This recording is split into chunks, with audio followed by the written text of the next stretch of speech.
श्री राधारमण जय जय नव किशोर जय गोपी चित चोर प्रभु जय श्री माधन चोर भक्त भक्ति भगवंत गुरु चतुर्नाम हुए इनके पदवंत किए नाशै विघ्नने नारायणं नमस्कृत्यं नरं चैव नरोत्तमं देवीं सरस्वतीं व्यासं ततो जयमुदीरये।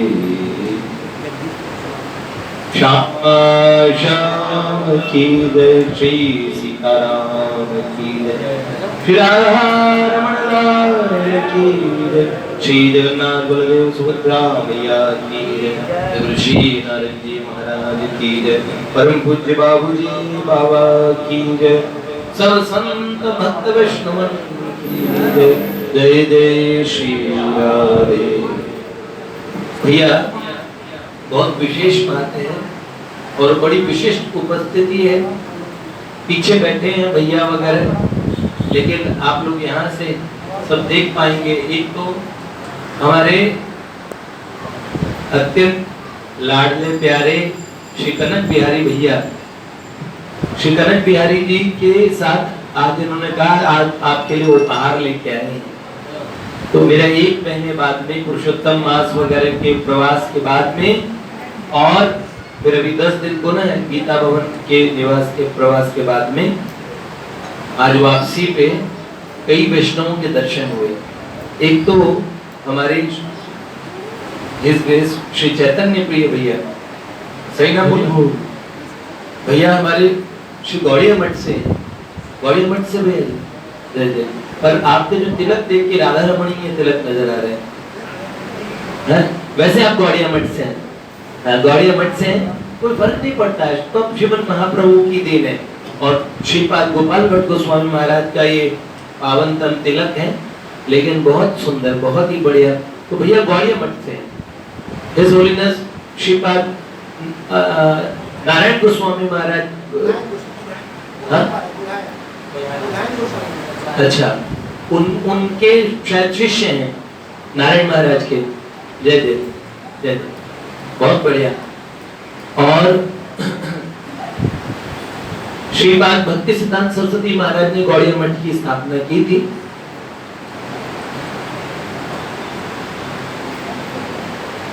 पूज्यपाद भक्ति विनोद ठाकुर का पावनतम वंश है ये, बहुत सुंदर। और पीछे श्री चैतन्य प्रिय भैया, आप कथावाचन वगैरह भी करते हैं भैया जी?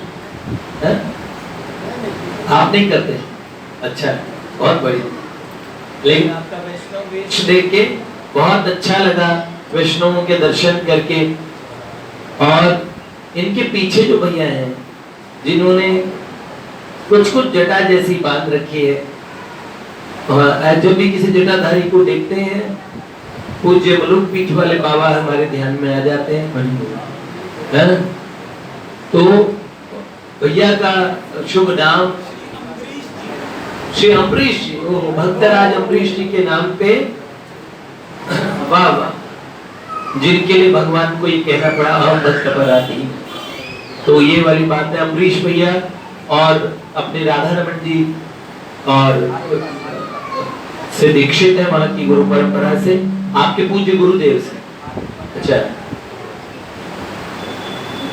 हिज होलीनेस श्री पुंडरीक गोस्वामी महाराज हैं, उनके शिष्य हैं प्रभु जी, डिसाइपल। और पूज्यपाद गिरी बाबा के साथ रहते हैं बरसाना में। अब पूज्यपाद गिरी बाबा हम लोगों से बहुत स्नेह करते हैं। पूज्य गणपत बाबा को कौन कौन जानते हैं? गणपत बाबा से परिचय है ना, अपने वाटिका वाले, उनके साथ ही रहते हैं भैया। तो उनकी सेवा में, उनके साथ में बड़ा मेरे को बताया गया कि बड़ा उनसे अटैचमेंट है। वाह वाह, बड़ी सुंदर। तो आप वाटिका से आप भी जुड़ गए। जो पूज्य गणपत बाबा से जुड़ जाए मतलब वाटिका से जुड़ गया। बाबा हमसे भी बहुत प्रेम करते हैं। मैं एक दिन बरसाने होके गया तो धर्मवीर भैया का प्लॉट देखने गया, तो किसने कहा यहाँ गिरी बाबा का आश्रम है, प्रणाम करने गया। तो बाबा से प्रणाम किया, वहाँ गणपत बाबा दोनों एक ही उसमें रहते हैं। तो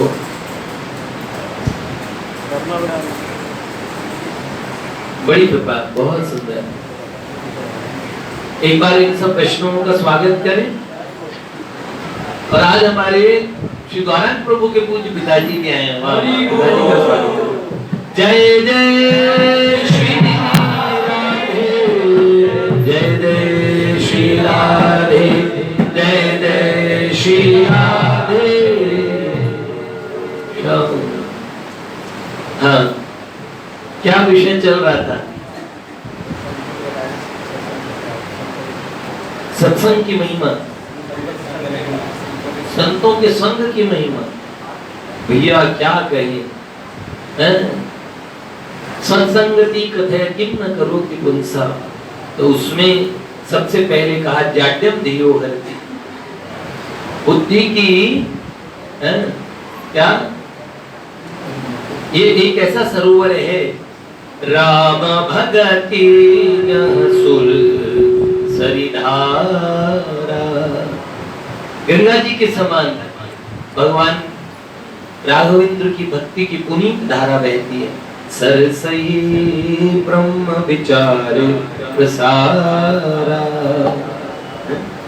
क्या धन्य घड़ी सोई जब सत्संगा, धन्य देह द्विज भक्ति अभंगा। एक तो वो घड़ी धन्य है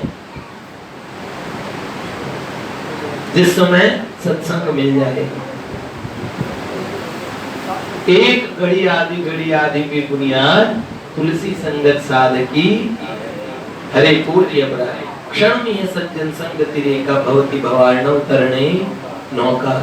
आचार्य भगवान शंकराचार्य जी ये निवेदन करते हैं, क्षण में, एक क्षण, और क्षणार्ध भी कहा गया। तो भगवान के सत्संग की, संतों के सत्संग की बड़ी महिमा है।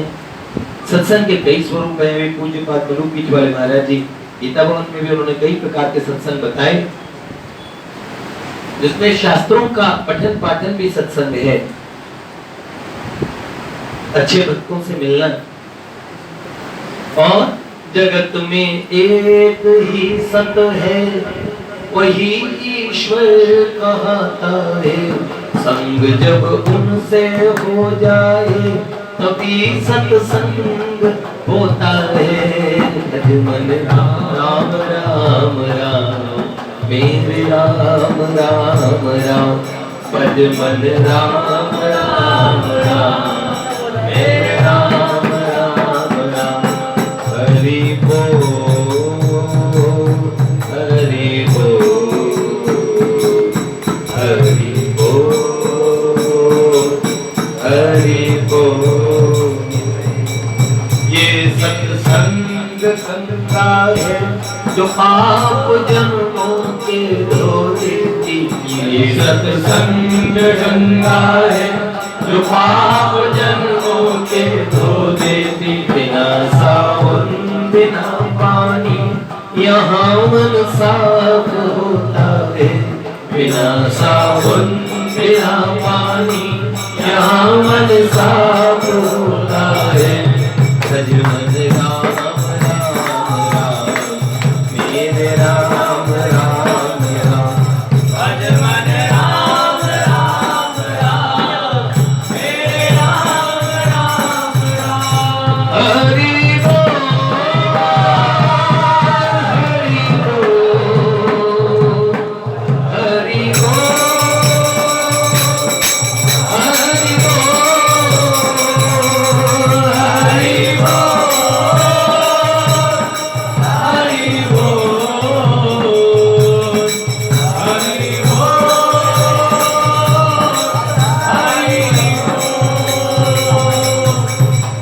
या किसी से भी तुलना कर दो, औषधालय कह लो, है? ओ दीर्घ रोगो भव रोग साधो, है? भगवान शंकराचार्य प्रश्नोत्तरी में कहते हैं कौन सा दीर्घ रोग है, तो भव रोग सबसे बड़ा। और भव रोग का उपचार कहाँ होता है? ये ऐसा औषधालय है, दूर हो व्याधियां मन की, ये ऐसा औषधालय है, दूर हो व्याधियां मन की, यहाँ सबसे कठिन भव रोग का उपचार होता है, यहाँ सबसे कठिन भव रोग का उपचार होता है। भज भज राम राम राम, हे राम राम राम, भज राम राम राम, हे राम राम राम। तो भैया सत्संग कई स्वरूप में होता है, पर सत्संग का फल बहुत होता है। कितना फल होता है इसके प्रकरण में ये हम कई बार सुन चुके हैं। विश्वामित्र जी और वशिष्ठ जी का विवाद यद्यपि उनमें बहुत पुराना था, उसका भी हम लोग कई बार सुन चुके हैं। और बाद में मैत्री हो गई। मैत्री होने पे एक बार मिले, सत्संग की चर्चा हुई, 2 घड़ी 48 मिनट सत्संग हुआ। तो आने पे जब किसी महात्मा के पास जाते हैं तो ऐसे कहते हैं खाली हाथ नहीं जाना चाहिए, और कुछ न ले जाए तो कुछ भेंट दक्षिणा जरूर देके जाए। संतों के पास जाते हैं, देखो हम कितने दिन जाते हैं। पूज्य त्रयंबक चैतन्य जी महाराज के पास जाते थे तो रोज वो कितने किलो आम और कितने किलो फल हम लोगों को दे डालते थे। मैंने सोचा इनको एक साथ भेंट विदाई कर देते हैं मुद्रा में। फिर वो जब भी मैं देने लगता हूँ, पहले ही मैंने कहा नहीं भैया आपसे नहीं लेंगे। तो ऐसे ही पूज्य मलूक पीठ वाले महाराज जी के पास जाते तो कितना प्रसाद देते हैं सबको, जानते हो ना।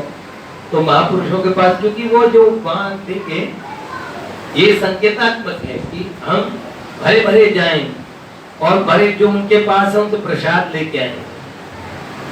हमें निवेदन करने जाना चाहिए, चाहे वो कुछ भी हो, पर उसके प्रतीकात्मक रूप से कुछ भी हमें महापुरुषों को निवेदन करना चाहिए। ये परंपराएं बनाई गई, इनमें बड़ी सुंदरता से बहुत सारी बातें छुपी है। विश्वामित्र ऋषि ने 10,000 वर्ष की तपस्या भेंट की। वशिष्ठ जी के पास आए थे। वशिष्ठ जी ने कहा खाली तो मैं भी नहीं भेजूंगा। उनके मन में लगा, उन्होंने कहा अभी जो 2 घड़ी का सत्संग किया, भगवान की चर्चा की, ये जो हम लोग करते हैं डेली, वो 2 घड़ी का सत्संग, मैं उसका जो सारा फल है वो आपको भेंट करता हूँ। विश्वामित्र जी बड़े बिगड़े। 10,000 साल उल्टा लटक के जो तपस्याएं की, इतनी कठोर तपश्चर्या के बदले में आप 2 घड़ी के सत्संग ऐसे नहीं देते, ये तो बेइज्जती जैसा होता है ना। अब कोई आपको और 10 लाख रुपए का गिफ्ट दे, आप कहेंगे बदले में कुछ दूंगा, ऐसे ना बोलिए कि बदले में। फिर आप उसे चवन्नी की एक वो जो संतरे वाली मिलती थी ना, चूसने वाली, वो दे दी, तो वो 10 लाख वाला ऐसे नहीं बिगड़ता कुछ ना देते तो, पर उसको ले लीजिए बदले में, आप ये रख लीजिए, तो उसको बड़ा बुरा लगेगा कि देखो सारा कचरा कर दिया, या तो एहसान ही मान लेते। विश्वामित्र जी ने तपश्चर्या का उनके मन में था ही। तो जब ये कहा तो वशिष्ठ जी ने बोला सत्संग का बड़ा है। उन्होंने बोला पर इतने वर्ष की तपस्या की भी तो कुछ कीमत होती है। तो उन्होंने बोला सत्संग के आगे कला ना रहती षोडशी, 16वीं कला के बराबर भी नहीं है। जब ये बात कही, उन्होंने कहा, दोनों में विवाद होने लगा, तो बोला अब हम क्या समझाएं, आप किसी की मानेंगे नहीं। तो उन्होंने बोले मानेंगे क्यों नहीं, अगर सही जज होगा जो बायस्ड निर्णय ना दे, बायस्ड जजमेंट ना करे, तो उन्होंने बोला किनके पास जाए। तो उन्होंने बोला सबसे बड़े जीवों में श्रेष्ठ कौन है, जीवों के आचार्य भगवान शेष जी, जो भगवान से भी बड़े हैं। भगवान से कैसे बड़े, जो भगवान को अपनी जय शेष के सेज पे शयन की हो, पद कोमल कोमल ती कमलाई। क्यों? शेषनाग, उनकी गोद में भगवान शयन करते हैं। अब पूज्य महाराज जी ने तो ऐसा उदाहरण दिया था, अगर आप हाथी को गोद में बिठा के लाड़ करना चाहें तो आपकी गोद हाथी से बड़ी होनी चाहिए। आप गैंडे, हाथी, किसी को प्यार करना चाहते हो तो बताओ, तो आपको बड़ा होना चाहिए ना। तो भगवान जो अनंत कोटि ब्रह्मांड नायक, रोम रोम जी मिला गई कोटि कोटि कोटि ब्रह्मांड, ऐसे ठाकुर जी को जो गोद में रखते हैं सदा और उनमें शयन करते हैं भगवान, ऐसे भगवान शेषनाग के पास जाए।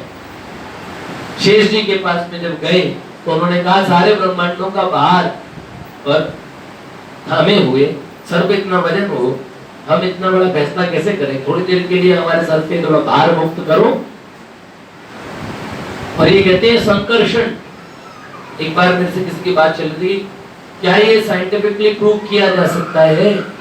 हमने तो बहुत सारी, अब तो हबल और वो सब दूरबीन और उनके माध्यम से सब देखा जा रहा है, तो कोई शेषनाग नहीं दिखा जिनके यहाँ पे सब कुछ दिखा है। वाह भाई वाह, कमाल की बात है। देखो जैसे कोई आदमी कहे हमने इनके हार्ट का ऑपरेशन किया, बाईपास सर्जरी की, आत्मा कहाँ थी? वो सोचते हैं आत्मा कोई मेंढक की जैसे अंदर बैठी होगी और जो कूद के बाहर निकलेगी। ये अनपढ़ जैसी बातें हैं। अब कोई कहे तुम्हारे भीतर की दया दिखाओ, दया तुम्हारे दिल में ना, ये दिल डिंग डोंग डिंग बोले इन्होंने किया था अभिनय अब की बार मधुर में। तो जब किसी के से बहुत आकर्षण होता है, इन्फैचुएशन होता है, उस प्यार को, उस आकर्षण को, उस मोहब्बत को का दिल में लवालब है, वो कहते ना, चीर के देखो दिल मेरा तो तेरा ही नाम लिखा, और इस दिल में क्या रखा। बंदा भागा, वो लड़की छुरा लेके उसके पीछे पड़ गई। अरे बाबा, दिल चीर के, हाँ, और नाम देखने के लिए अगर कोई चाहे, नाम लिखा भी हो, कहाँ लिखा है? तो इन बातों का आज के टाइम में मैं मैसेज भेज रहा हूँ, हाँ भेज दिया, कहाँ भेज दिया, कहाँ है, आ गया, कहाँ आया, हमने आता देखा ना जाता देखा। क्या बोलते हैं उसे जो छोटी सी चिप रखते हो, क्या बोलते हैं? Memory card. क्या बोलते हैं उसमें? GB data. हाँ, अब उसमें कहते हैं इसमें 25-30 तो फिल्में हैं और फलाना कितने गाने हैं, कितने प्लेज है। कहाँ है? उसे तोड़ के देखो, तोड़ के देखो, नजर आएगा। शेषनाग को में बड़े बड़े योगी जन दर्शन करना चाहते हैं, उन्हें दिखता नहीं। तुम्हारी आंखें और आंखों और इस भौतिक इंद्रियों से जितने भी इन्वेंशंस है, उन इन्वेंशन से वो चीज कदापि देखे नहीं जा सकती। तो भगवान शेषनाग के पास में गए और उनसे निवेदन किया, तो उन्होंने कहा ये सारा बोझा अगर एक बार आप हटाएं तो मैं कुछ चर्चा करूं। तो विश्वामित्र जी ने कहा अभी मैं अपनी तपस्या के बोझ से, की शक्ति से, मेरे जितने जीवन की तपस्या है वो सारी दे रहा 10,000 वर्ष में, और ये ब्रह्मांड है ये टिक जाए। जैसे ही उन्होंने उसको टिकाने की कोशिश की, महाराज जी ने तो ये निवेदन किया अपने माथे पे रखने के लिए, तो लेकिन आप लोग की गले में न उतरे, मैं उतरने लायक बात बताता हूँ।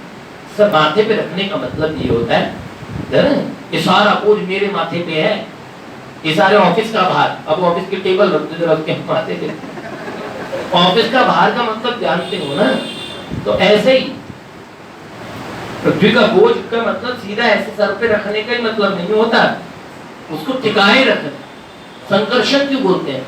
कई लोग बोलते हैं due to gravitational forces, so many opposite forces are there, और ये जो जिसकी वजह से सारा सस्टेन कर रहा है, सारा टिका हुआ है।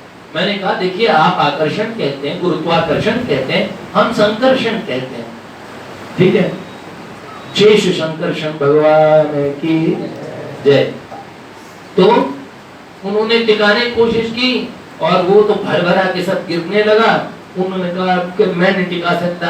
शेषनाग जी ने कहा, तो वशिष्ठ ऋषि ने कहा कि यदि सत्संग कुछ ही क्षणों का और हजारों वर्ष की तपस्या से श्रेष्ठ हो तो ये टिक जाए। तत्काल टिक गया ब्रह्मांड सत्संग के बल से। सत्संग में बहुत बल होता है। मज्जन फल देखिए तत्काला, कहा कहो टिक बकहू मराला। बगुला तक हंस बन जाता है। हम सब बगुले ही तो हैं, नकली भक्ति करते हैं। अब मैं ये जो जितने वैष्णव हैं सबको, आप लोगों में जो अच्छे अच्छे भक्त हैं उन सबको, और आप सभी अच्छे हैं उन सबको हटा के सिर्फ मुझे लेके बोलता हूँ कि वास्तव में क्या मन मेला तन उजिला बगुलन के से भेष, बिनते तो कौवे भली बाहर भीतर एक। मनसी एकम वचसी एकम कर्मणि एकम आत्मना, मनसी अन्यत वचसी अन्यत कर्मणि अन्यत दुरात्मना। बहुत बड़ी बात है। भगवान बहुत कृपा करते हैं, सत्संग देते हैं। इस युग में और इस शहरी परिवेश में आप इतने सारे भक्त बालक नित्य मिलते हो। अंतर जगत की कितनी सुंदर योजनाएं हैं है भैया। आपको बताऊं, इसका फल बता देता हूं। इसका फल ये होना है, आप ये सत्संग सुनते हो ना, आपको तपस्या नहीं, इससे पुण्य नहीं मिलेगा। पुण्य से अनंत गुना आगे बढ़कर और जो भगवान के आश्रय का सुख है ना, मिलता है सच्चा सुख केवल भगवान तुम्हारे चरणों में। तो भगवान के चरण कमलों का आश्रय इसके बदले में मिलेगा। पूज्यपाद हरिराम बाबा जी के जीवन की एक घटना है। उन्होंने सब देखो, भक्त क्या होता है, भगवान के लिए सब कुछ छोड़ देता है। लेकिन कौन सा नीति निपुण सोई परम सयाना, श्रुति सिद्धांत नीकते ही जाना, सोई कवि कोविद सोई रणधीरा, जे छय छाड़ अजय रघुवीरा। जो छल छोड़ के श्री रघुनाथ जी का भजन करते हैं वही परम सयाने हैं। और भैया कितने सयाने कितने चतुर हैं, वो सब छोड़ के सब ले लेते हैं। संसार में एक चीज अपने पास जाती है। देखो पूज्यपाद स्वामी जी महाराज कहते थे अपने परम श्रद्धेय स्वामी रामसप्रदास जी महाराज कि संसार में सुई की नोक के बराबर भी वस्तु हमारी नहीं है, लेकिन पूरा का पूरा संसार जिनका है वो भगवान पूरे के पूरे साबुत के साबुत हमारे हैं। किसके हैं? हाँ, तो अगर कोई राधा रमन जी का हो जाए, कोई श्याम सुंदर को पकड़ ले, हैं?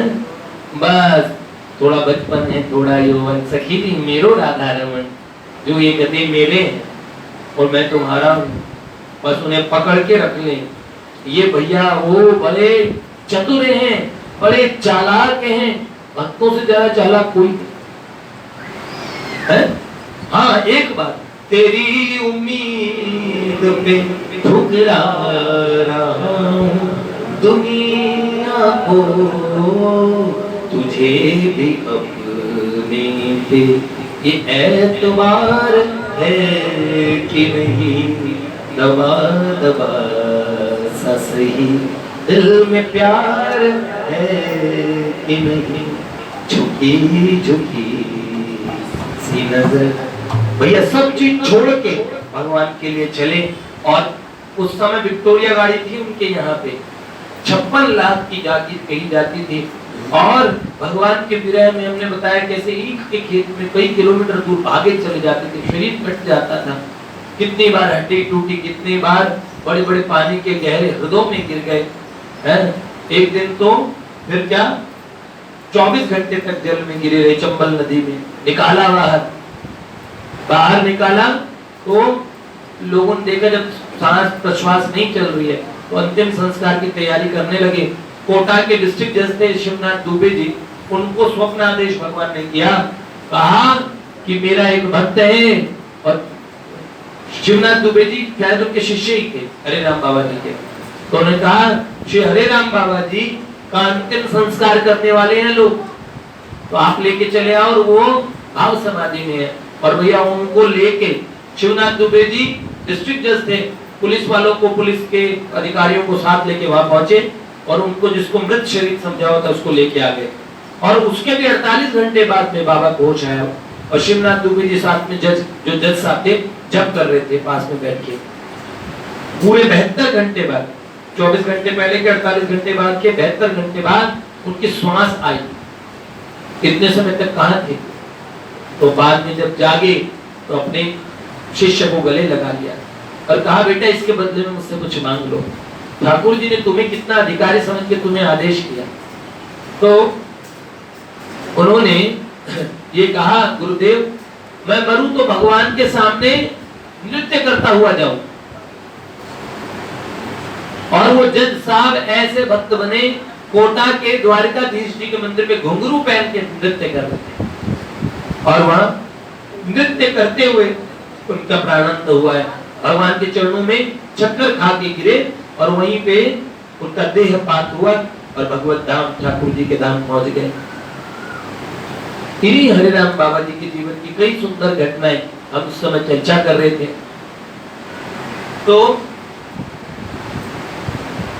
हमने कहा ना, न लाज तीनों लोक की न वेद को कयो करे, न शंख भूत प्रेत की न देव यक्ष सौंदर्य। न भूत प्रेत का डर है, न तीनों लोगों की मर्यादा है, न वेद विहित चीजें कर पा रहे हैं। वेद विहित आचरण करना चाहिए, लेकिन प्रेमा भक्ति का एक ऐसा स्तर होता है संसार के लौकिक प्रेम में नहीं दिखता है। लैला दौड़ी दौड़ी जा रही है और काजी नमाज पढ़ रहे थे है? और उसकी जो चटाई होती है, उन्होंने कहा हाय वजू करके बैठा, लाहौर मिला कुव्वत अल्लाह ताला सब बिगाड़ डाला। तुरंत उठे, आगे पीछे जल्दी जल्दी नमाज करके जल्दी जल्दी कलमा पढ़ा और नमाज भी क्या की, दौड़े। उन्होंने कहा दोजख में जलोगी, शर्म नहीं आती है बेहया? और नमाज पढ़ रहा था और तुम आगे आगे भगी चली जा रही। उसे पता था मजनून उस गली से जा रहा है। तो उसने देखा है? नर राची सूझी नहीं है? और तूने कैसे लखी सुजान, कुरान पढ़ पढ़ बोरा भया राचो नहीं रहमान। ये था उर्दू में, उसको बली राम जी ने हिंदी में कर दिया कि एक इंसान, साधारण इंसान के चक्कर में मुझे संसार में कुछ दिखता नहीं, सिर्फ कोई वो दिख रहा है, मजनू मजनू मजनू। और मजनू को कौन दिख रही है? लैला लैला। ओहो, फरिश्तों ने कहा मजनू तुझे अल्लाह बुलाता है। फरिश्ते आ गए, कहने लगे अल्लाह ताला ने बुलाया है तुझे 7वें अर्श पे, फर्श पे क्या कर रहा है? तो उन्होंने कहा अगर है शौक मिलने का तो लैला बन के आ जाए। अगर अल्लाह ताला को मालूम नहीं है हमें हुस्न की तारीफ फराज, मेरी नजर में हसीन वो है जो तुझ जैसा हो, क्या पता है? तो ऐसे प्रेमी जन जो संसार के उसमें नहीं देखते, उन्हें क्या किसका डर है? नामदेव जी के सामने प्रेत आया तो उसको है भले पधारे लंबक नारे, धरणी पांव स्वर्ग लो माथा जोजन भर के लंबे हाथ, शुक सन काद पार न पावे कीजे हमको आज सनात, नामदेव के तुम ही स्वामी है कीजे हमको आज सनात, भले पधारे लंबक नारे। अब लंबे से लंबा तार सकते।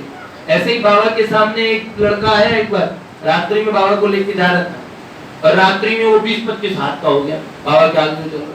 बाबा जोर से जी ए कौन है तू? उसने बोला बाबा आप जिस लड़के को बुला रहे थे ना सुबह 2:45 बजे, मैं 2 बजे ही आ गया उस लड़के से पहले। मैं आपके वो सेवल का पेड़ है ना उस पे बैठ रहा था, ब्रह्म राक्षस को हजारों साल से तंग आ चुका हूँ, मेरा उद्धार करो बाबा। बाबा डरे नहीं। ऐसे हरे राम बाबा जी के जीवन की घटना सुना रहा था, पर देरी बहुत हो गई, बहुत देर बोल दिया। पर सुना दूं क्या 2 मिनट की बात है? तो जो मेरे प्राणेश मनमोहन, ये बाबा की रचना है जो करुण पुकार नाम से लिखी गई है। मैं बहुत पहले से इन्हें पढ़ता था, लेकिन मुझे ये नहीं पता था कि ये जो ये यारो एक दिन मौत जरूर, ये जो रचनाएं सुनाता हूँ ना, ये हरे राम बाबा की, उनका नाम था श्री रामदास ना। पर बाद में हरे राम राम राम हरे हरे इसका अपना जप करते थे और बाबा बन गए कौन से? हरे राम बाबा। तो उनकी ये रचना है, यारो एक दिन मौत जरूर, यही चुड़ैलें तुम्हें खाएगी जिनको समझते हो। आम कहाँ से पाओगे बंदे जब बोते गए बबूर, भैया एक दिन मौत जरूर। झूठा टंटा झूठा रगड़ा झूठा सब ही गुरूर, रामदास हरि भजन बिना सब अंत दूर का दूर। लल्लू एक दिन मौत। ये रामदास जी के जितने भजन आते हैं ये पूज्य हरि राम बाबा के भजन है, और उनकी ये रचना मेरे प्राणेश मनमोहन तुम्हें कहाँ जाकर बड़ा बेचैन हो तुम बिन मुझे देखो जरा, तुम्हारी याद आते ही घड़ियाँ आंसू की लग जाती, घड़ियाँ आंसू की लग जाती। तो फिर मन में आता है कि मर जाऊं जहर खाकर। तो फिर मन में आता है कि मर जाऊं जहर खाकर। भैया बाबा इतना बेहतर, हमारे बाबा पूज्य वाटिका वाले बाबा पूज्य पाद राधा बाबा, इतने अश्रुपात लोग सोचते थे आज ये अश्रु कहाँ से। आंखें हमेशा सजग मित्र रहते थे। था को पाया, मैंने आपको बताया था ना, वो आप लोगों को तो नाम भी बताया था, क्योंकि इस समय नेट पे जाएगा इसलिए मैं नाम नहीं बता रहा, बड़ा गोपनीय रखेगा। वो भैया आप भी मिलते हैं उनसे, बचपन में डॉक्टरों ने जवाब दे दिया मरने वाले हैं। डॉक्टर ने कहा तो 1 घंटा भी नहीं जिएगा लड़के की, और हालत खराब है, पेट में सुइयां लग रही है। लेकिन जब रिलीज कर दिया, उनकी माँ ने बाबा से कहा, उनका परिवार पूरा बाबा का शरणागत, बाबा गुदड़ी बिछा के और लेट गए दहलीज पे, और कहा बेटा चिंता मत कर, लेट गए। और सुबह सुबह उनके पिताजी, उस लड़के के पिता कहीं दूर गए थे बाबा कहने से कोई अनुष्ठान करने, और जब पता लगा उनका बेटा इकलौता मरने वाला है, तब भी उन्होंने कहा बाबा ने जो काम बोला वो मैंने पूरा नहीं किया, लड़का मरे तो मर जाए। और उस दिन आज अंतिम दिन का अनुष्ठान है। और अगले दिन जब पहुंचे तो बाबा को दहलीज पे सोया हुआ देखा, उन्हें लगा मेरा बेटा गया, क्योंकि बाबा दर्शन देने के लिए दहलीज पे तभी आते हैं जब कोई एक्सपायर हो जाए। तो देखा तो बाबा ने प्रणाम करते कहा बेटा तुम्हारा अनुष्ठान बड़ा महंगा पड़ा। पूरी रात यमराज से वाग युद्ध होता रहा। यमराज प्रकट हो गए। यमराज ने बाबा से कहा कि आपके इस वाटिका के वातावरण में यमदूत आ नहीं पा रहे हैं आपके तेज और प्रभाव से, तो मैं स्वयं लेने आया हूँ, इसका काल इसका समय है। और बाबा ने जब उनका जन्म हुआ तो कभी भविष्यवाणी कर दी थी, सब ज्योतिषियों ने कुंडली देख के बताया इतनी आयु है, अगर उसके बाद जी जाए तो बहुत लंबा जिएगा, नहीं तो मर जाएगा। और उस आयु में जब डॉक्टरों ने भी जवाब दे दिया, जब कोई बचने की उम्मीद नहीं थी, और जब बाबा लेट गए और बाबा ने तो यमदेव ने बाबा से कहा इसका ये योग आ गया है, इसका जाने का ऐसा विधान नहीं है, आप रास्ते से हट जाइए, आप जैसे यति मेरे और उसके बीच में आ रहे हैं। तो बाबा ने कहा भगवान आपका कर्तव्य है जीवों को ले जाना, आप इसके नियामक हैं, इसीलिए आप यम हैं, आप चाहें तो आप मुझे क्रॉस करके चले जाएं। तो उन्होंने बोला, यमराज ने कहा बाबा आप अंतर जगत के नियमों को जानते हैं, आप जैसे महायति को मैं एक कदम भी क्रॉस कर दूं ये नियम नहीं है, मैं क्रॉस नहीं कर सकता, ये मेरा सामर्थ्य नहीं है। बाबा ने कहा आप अपना कर्तव्य पूरा कीजिए भगवान, मेरे प्रियतम शरणागत वत्सल है और ये लोग मेरे शरणागत हैं। अपने शरणागतों को न छोड़ने का नियम उनका है और मेरा भी नियम ऐसा ही नियम है जो मेरे प्रियतम, क्योंकि बाबा का तो जय जय प्रियतम, जय जय प्रियतम, जय जय प्रियतम, जय जय प्रियतम। जो प्रियतम श्याम सुंदर के समान, जिनको मादनाख्य नामक महाभाव की प्राप्ति हुई, इसलिए जिनको राधा नाम आजीवन अधिकांश मौन रहे, पर जब नाम निकलता तो राधा राधा राधा, वो प्रेम मूर्ति बाबा जिनका नाम ही स्वयं राधा बाबा पड़ गया, जो राधा रानी का महाभाव अधिकांश महात्माओं को जो प्रेष्ठ भाव है उनका, जिन्होंने प्राप्त किया है, वो मंजरी भाव को उपासना की है। सखी सहचरी तक अंतिम लिमिट मानी जाती है। लेकिन इस कलयुग में पूज्य बाबूजी को पूज्यपाद देवर्षि नारद जी महाराज ने महानुभाव की मादनाख्य भाव की दीक्षा दी और उसी मादनाख्य भाव को पूज्य बाबा के चरण छू के और बाबूजी ने प्रदान किया। बड़ा अनोखा एक साम्राज्य खड़ा हुआ। तो ऐसे प्रेमी महात्माओं को कौन क्रॉस कर सकता है? तो यमराज ने कठोपनिषद का, नचिकेता का, सबके उदाहरण दे डाले कि मृत्यु अवश्यम भावी है। बाबा ने कहा भगवान सत्य है, भगवान आपने सत्य कहा, आप जाइए ना, पर मैं यहीं पड़ा रहूंगा। तो अंत में समय निकल गया, यमराज अंतर्निहित हो गए। बाबा ने कहा जाओ, अब इसको कुछ नहीं होगा। दिलीप जी अपोलो हॉस्पिटल में मरे हुए पड़े। उनके छोटे पुत्र, उनकी पत्नी रोते रोते आई, बाबा के सामने पहुंची और उस बच्चे ने बाबा जो बाबा ने एक पुष्प उस बच्चे को दिया, उस बच्चे ने उस पुष्प को बाबा को दे दिया। बाबा ने कहा ये बालक अपने पिता के प्राण चाहता है मुझसे वापस। तो बाबा ने कमंडल लिया, भगत जी से कमंडल मंगाया और कहा भगत कमंडल लेके आओ, और जल छोड़ा और कहा कि हे प्रियतम श्याम सुंदर, मैं उसे आयु देता हूँ। कितनी आयु दी? 20 वर्ष। और तत्काल वहां अपोलो हॉस्पिटल में वो जीवित हो गए। महात्माओं के लिए क्या प्रकृति के नियम है, क्या चीजें हैं? प्रकृति उनके प्रियतम की है, उनके निर्देशों पे काम करती है। तो पूज्यपाद हरिराम बाबा इतनी उच्च अवस्था के संत थे। अभी जो बात कर रहा था मैं अपने पूज्य वाटिका वाले बाबा की बता रहा था, तो 56 लाख की जागीर उनकी, ठाकुर जी के प्रेम में विभोर। और एक दिन मुखारबिंद पे पहुंच गए, मुखारबिंद जतिपुरा, और मुखारबिंद पे ठाकुर जी का भोग लगा हुआ था। ओहो, ठाकुर जी 560 किस्म के भोग खाए। अब ये 56 भोग लगे हुए हैं। हरिराम बाबा ने देखा तो सखा मानते ठाकुर जी को, सख्य भाव में ठाकुर जी को ताना मारा कि साले अकेले अकेले खा रहा है, और मेरे बाप की 56 लाख की जागीर थी, विक्टोरिया गाड़ी थी मेरे घर में, है इतना 18 लाख रुपए सालाना हमारे यहाँ रुपया आता था। सब छोड़ दिया, इकलौता लड़का हूँ, सब छोड़ दिया तेरे चक्कर में। दर दर की अब फाका कशी चल रही है, दर दर का भिखारी बना के छोड़ दिया। और खुद देख कितने मौज मस्ती से माल उड़ा रहे हैं, अकेले अकेले खाएगा। अब वो जैसे घुसे तो ब्रजवासी तो बड़े वहां के मुखिया लोग देखो कितने कट्टर होते हैं, ऐसा करके है बाबा, उन्हें किसी का डर नहीं। ब्रजवासी, एक ब्रजवासी पे 14 इंद्रों का घमंड होता है।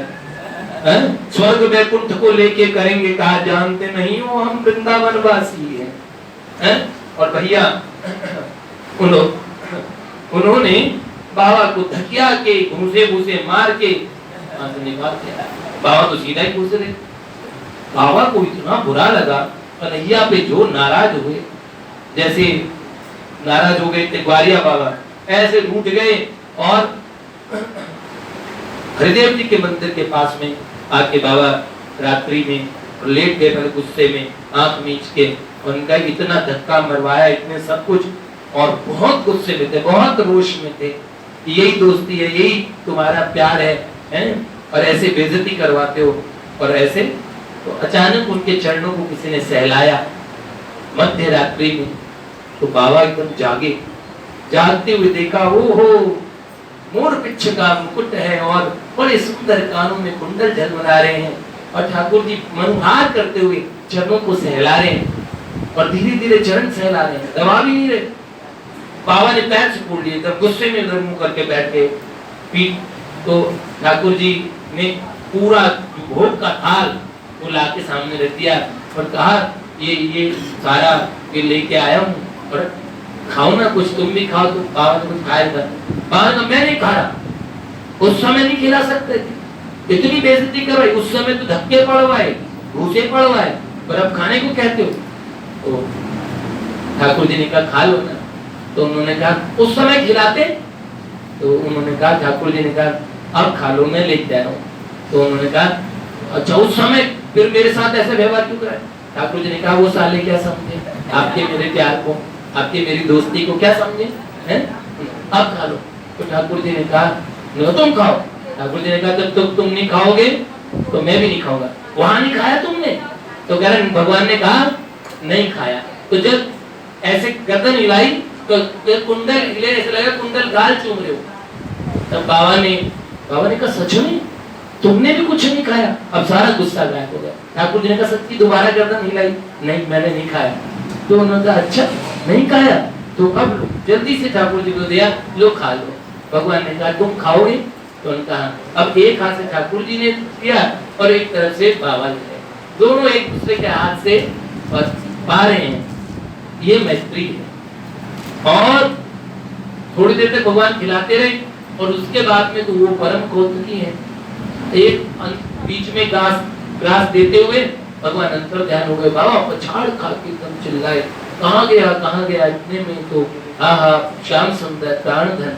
और भैया ऐसे में ही वो हरिदेव जी के मंदिर के जो पुजारी जी, वो बाबा को बहुत मानते, उन्होंने आके देखा पूरा प्रसाद रखा है और बाबा एकदम चित्कार कर रहे हैं, क्रंदन कर रहे हैं। और भैया बाद में उस प्रसाद का स्वाद सबको चखने को मिला। लेकिन श्याम सुंदर की अलबेली रीति है, इस मार्ग पे कोई चले उनसे प्रेम करे। और महापुरुषों का क्या बोले, दुर्लभम त्रयमेव एतद् देवानुग्रह हेतुकम मनुष्यत्वम मुमुक्षत्वम महापुरुष संचय। हमें मनुष्यत्व मिल गया, मुमुक्षत्व मिल गया, नारदीय निकुंज मिला, अपने अपने गुरुजन मिले। हम जिस जिस स्थान पे हैं, जिन जिन महापुरुषों ने हमें आश्रय दिया, चाहे वो कोई भी परंपरा हो, कोई भी शास्त्रोक्त पवित्र परंपरा, हमें महापुरुषों ने स्वीकार किया हो। पूज्य बाबूजी, पूज्य बाबा ने ऐसा। और ये देखिए जिनके चरण शरण में, जिनके चरणाश्रय में हम सब लोग, हमारे बड़े गुरु जी, जीव मात्र का जो भगवान जिसका ब्रह्मांड पुराण पढ़ रहा था, तो देवराज इंद्र कहते हैं कि जिसका कल्याण सुनिश्चित हो चुका है, जिसके साथ बहुत अच्छा होने वाला है, उनके सामने आप आते हो, वरना सबके सामने आप जाते भी थे। देवर्षि नारद जी महाराज, तो हम इनका नाम कहीं रद्द नहीं होता, इनकी बात रद्द नहीं होती, इसलिए ब्रजवासी लोग कहते नारद। तो ये हम तो ये कहते हैं भैया ये मिल गए। भगवान को भी जो नहीं मानता वो इनकी मानता है। हिरण्यकश्यप नारायण नाम से अपने बच्चे को भी फेंक के मारता, मरवाने की साजिशें करता है। वहीं नारद जी महाराज को चरणों में प्रणाम करता, उतर के उन्हें बड़ा आसन देता है, छोटे से उपचार पूजन करता है, भगवान को सुनाइए ना। और नारद जी महाराज नारायण भगवान के सुंदर सुंदर नाम कीर्तन सुनाते हैं, देखो। और उनसे नारायण भगवान हिरण्यकश्यप राग ले लेके सुन, रस ले लेके सुन रहा है। कंस ठाकुर जी का परम दुश्मन। और गुरुजी प्रणाम, दंडोत गुरुजी, इनके उसके घर में प्रवेश। ब्राह्मण किसी की नहीं माने, नारद जी की सब माने। मतलब जो भगवान का भी दुश्मन है वो भी इनसे दुश्मन ही लगता है। ये बड़े देखिए तो बड़े, मतलब आप समझ लें ना, बड़े अलबेले हैं, बड़े ही खूबसूरत हैं, इतने सुंदर हैं। ठाकुर जी का मन है मन, और भगवान का मन है राधा रानी। तो स्वामी जी का सीधा सीधा अवतार है नारद जी। कोई लोग समझता ही नहीं, कोई लोग समझते नहीं। अधिकांश लोग तो ये कहते, क्या बोलते हैं, किसके अवतार बताते हैं? भगवान के 24 अवतारों में से। मैंने कहा आप नारद जी को नहीं जानते। भाई जिसका बाप होता है ना, वो अपने बाप को ठीक से पहचानता है। बाहरी लोग तो थोड़ी थोड़ी बात बताएंगे। कई लोग नारद जी को मुग्धा गोपी तक बताते हैं, तो मुझे मुस्कुराहट, मतलब बड़ी हंसी भी आती है। एक महात्मा से हम मिले, उन्होंने कहा ये मुग्धा गोपी है, आपको पता है? नारद जी महाराज आप जानते हो? जब कोई किसी कमिश्नर, जिसका बाप कमिश्नर हो, उसको बोलते जानते हो कितने बड़े आदमी हवलदार हैं वो, तो हमें कहा जाओ बाबा तुम्हारी जय जयकार, तुम मुग्धा गोपी से आगे सड़क के ही नहीं गए। अभी निकुंज में आगे गहरा प्रवेश की आवश्यकता है, जिस समय समझ जाएंगे। मैं सच बोल रहा हूँ, मैं इतनी हिम्मत से बात बोल रहा हूँ, इसका मतलब मुझे बिल्कुल भय नहीं है, ये सच्ची बात बोल रहा हूँ। इनकी महिमा इतनी है, थोड़ा और आगे जाएंगे ना, भगवान का मन खाली मुग्धा गोपी, भगवान का मन मुग्धा गोपी,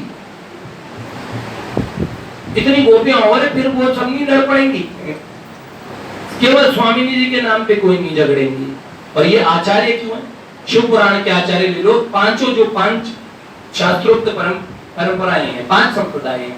वैष्णव में जैसे चार संप्रदाय माने जाते हैं, सौराष्ट्र, शैवष्ट, वैष्णव, गाणपत्याष्ट, ये जितने संप्रदाय हैं इन सब के आचार्य हैं नारद जी महाराज। सब परंपराओं में ये लेते हैं। निम्बार कहते तो हमारी में, गौड़िया वाले कहते हैं हमारी में, तो महामंत्र देते हैं। कभी संतन उपनिषद में हाँ इन्होंने तो दिया, सब ऐसी बात कहते हैं नारदीय भक्ति। लेकिन सब जगह भैया हम लोग बड़े सौभाग्यशाली हैं। जय जय श्री राधे। आज बहुत बोल के कल से मैं नियम से बोलूंगा। बलराम जी नाराज